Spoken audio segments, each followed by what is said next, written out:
Bienvenue les amis dans cette nouvelle vidéo, j'espère que vous allez bien et j'espère que vous saisissez toutes les différentes opportunités qui se présentent à vous. Dans la vidéo d'aujourd'hui, on parlera de la possibilité de pouvoir faire un transfert en Turquie, c'est-à-dire dans une université turque, de la possibilité de pouvoir utiliser son BTS, son DUT, un programme de 2 ans de formation suivi dans son pays d'origine pour venir en Turquie, continuer dans une université ici.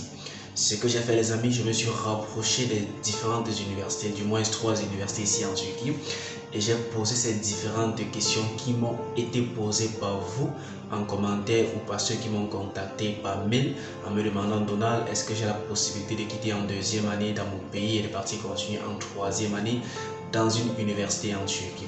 Pour ceux qui vont rester jusqu'à la fin de cette vidéo, on parlera ensemble de ce qu'on appelle HEC Degree, parce que j'ai noté là quelques avantages de suivre des programmes de formation de 2 ans ici en Turquie. Et ceci, on se dit.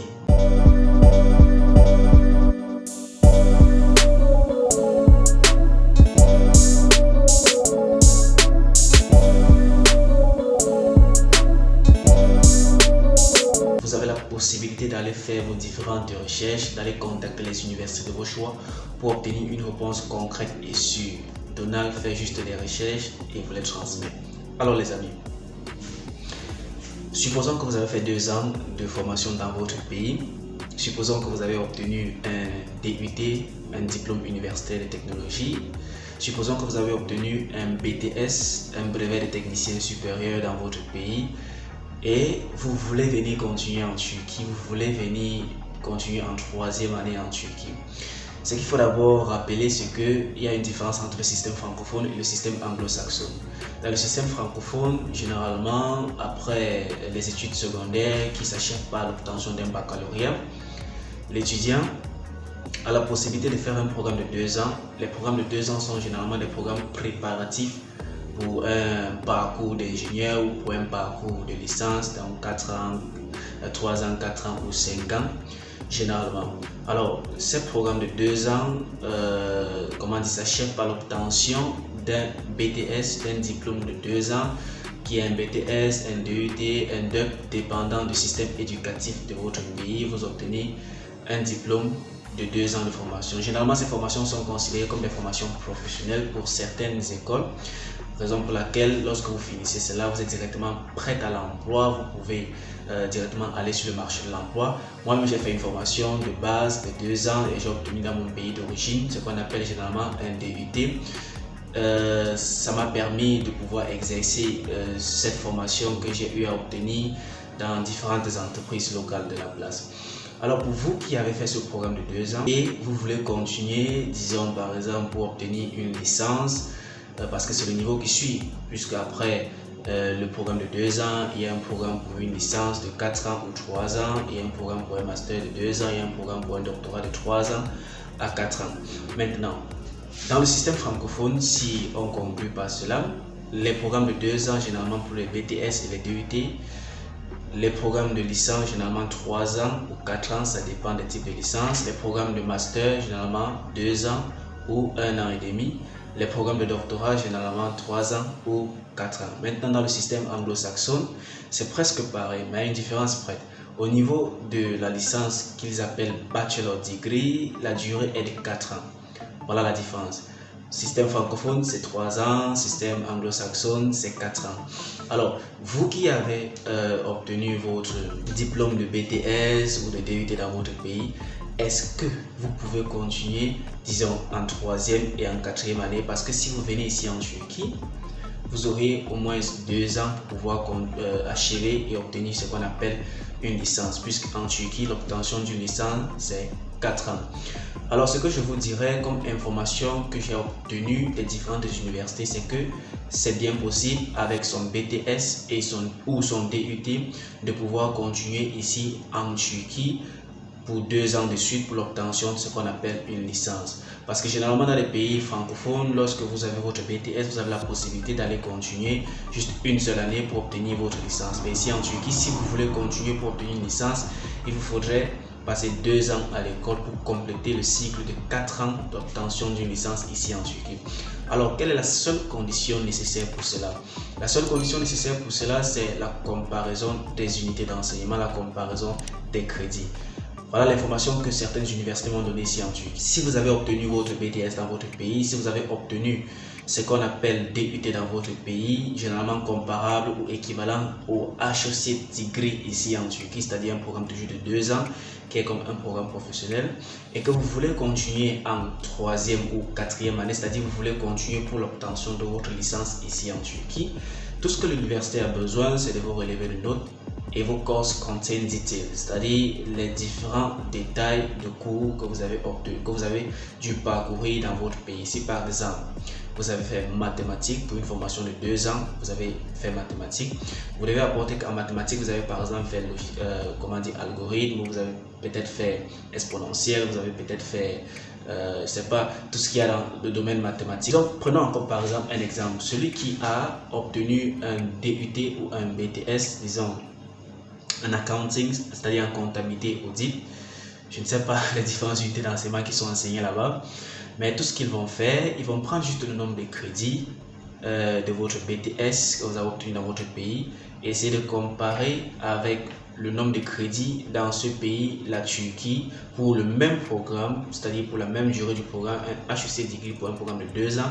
Ils vont essayer de comparer si vous avez les mêmes crédits et ils vont regarder aussi votre GPA, c'est-à-dire votre note obtenue à la fin de votre BTS et voir si vous êtes habilité, si vous êtes capable à pouvoir continuer en 3e année ou en 4e année ou peut-être même en 2e année parce qu'il y a ce problème d'équivalence.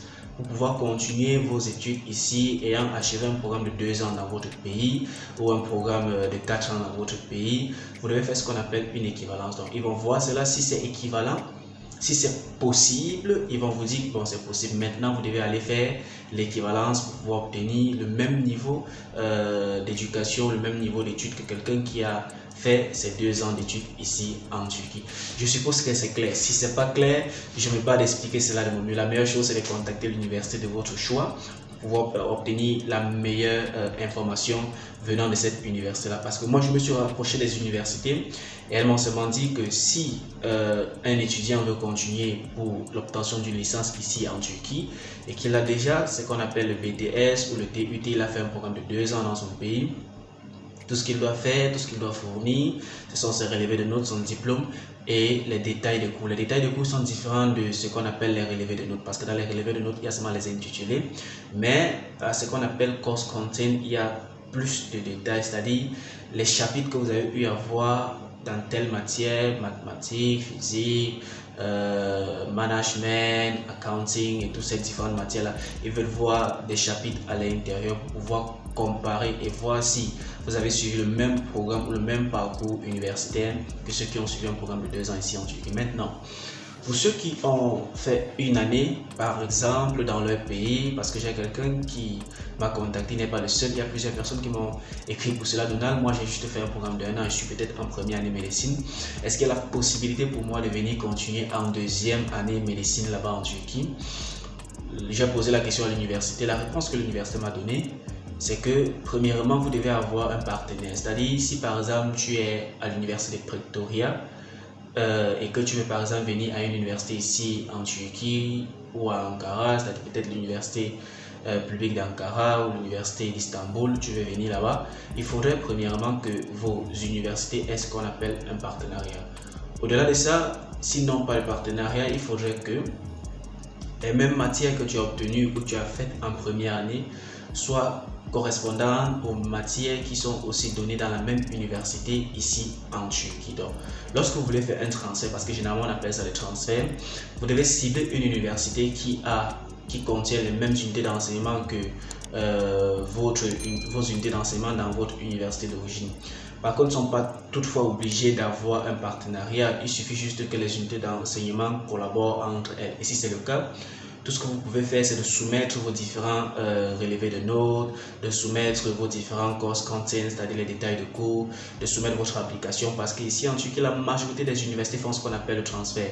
Mais les transferts que j'ai généralement constatés sont des transferts entre la Turquie. Donc, par exemple, tu peux quitter une ville d'Ankara, tu transfères peut-être dans une université à Karabük, ou tu transfères dans une université peut-être à Tokat ou à Bursa, ça dépend de toi. Alors pour faire cela, il faut juste te rapprocher de l'université. Tu leur demandes, j'aimerais faire un transfert dans votre université, quels sont les différentes conditions. L'université vous informera si c'est possible de faire ce genre de transfert dans leur université. Alors, voici la fin de cette vidéo. Avant que je ne finisse cela, pour ceux qui m'ont posé la question, qui veulent faire un programme professionnel ici en Turquie, il y a ce qu'on appelle un programme de 2 ans. Généralement, dans le système francophone, on appelle cela pour l'obtention. On fait cela pour l'obtention d'un BTS, d'un DUT. Ici en Turquie, on fait cela pour l'obtention d'un HEC degree qui est presque comme équivalent au BTS ou DUT. Alors, quels sont les différents avantages de faire cela? Les avantages sont les mêmes que dans votre pays d'origine. Premièrement, ça vous donne directement droit accès au travail, parce que lorsque vous faites un programme de 2 ans, c'est une sorte de c'est un programme de professionnalisation. Vous vous professionnalisez directement, prête à l'emploi. Vous ne suivez pas le parcours d'ingénieur ou le parcours de licence généralement qui est donné pour 4 ans. Vous suivez directement votre formation pratique. Oui, parce que moi j'ai eu à suivre un DUT, donc lors de ma formation de DUT il y a de cela 2 ans, je suivais un programme pratique de formation, c'est-à-dire on me préparait directement à l'emploi, c'était beaucoup plus pratique que théorique. Alors le deuxième avantage avec ça, c'est que ça vous prépare pour pouvoir continuer en licence ou en bachelor degree, quel que soit le pays, quelle que soit l'université. Faisant ces programmes de 2 ans aussi, comme troisième avantage, vous avez la possibilité de payer des frais de scolarité de moindre coût. Prenons par exemple le cas d'une université, prenons par exemple l'université de Karabük. À l'université de Karabük, les programmes de 2 ans généralement coûtent 2000 livres turcs. 2000 livres turcs, je suppose que ça fait plus ou moins $200. Maintenant, les programmes de 4 ans qui sont les programmes d'ingénierie, quel que soit le domaine, généralement coûte 4000 à 5000 livres turcs. Donc, ce qui fait au moins $500. Il y a cette différence-là. Si vous prenez un programme de 2 ans, chaque année, vous allez juste payer vos 250 livres turcs, supposons, vos $250, pardon. Vous payez vos $250 pour la première année. La deuxième année, vous payez $250, ça fait $500. Et après, vous avez la possibilité de pouvoir continuer en troisième et en quatrième année pour l'obtention de votre bachelor degree. Alors les amis, je vais m'arrêter ici. Je suppose que toutes les informations qui ont été partagées dans cette vidéo, que vous avez en bénéficié. Si c'est le cas, n'hésitez pas de liker la vidéo. Si vous avez plus de questions, n'hésitez pas de me contacter par mail, n'hésitez pas de me suivre sur Instagram ou sur Facebook, n'hésitez pas surtout de laisser des commentaires et de partager cette vidéo pour ceux-là qui veulent venir étudier en Turquie mais qui ne savent pas le processus. N'hésitez pas aussi de télécharger le PDF gratuit sur les différentes étapes pour étudier en Turquie, dont le lien se trouve juste en description de cette vidéo. N'hésitez pas de vous abonner et on se dit à la prochaine vidéo. Portez-vous excellemment très bien.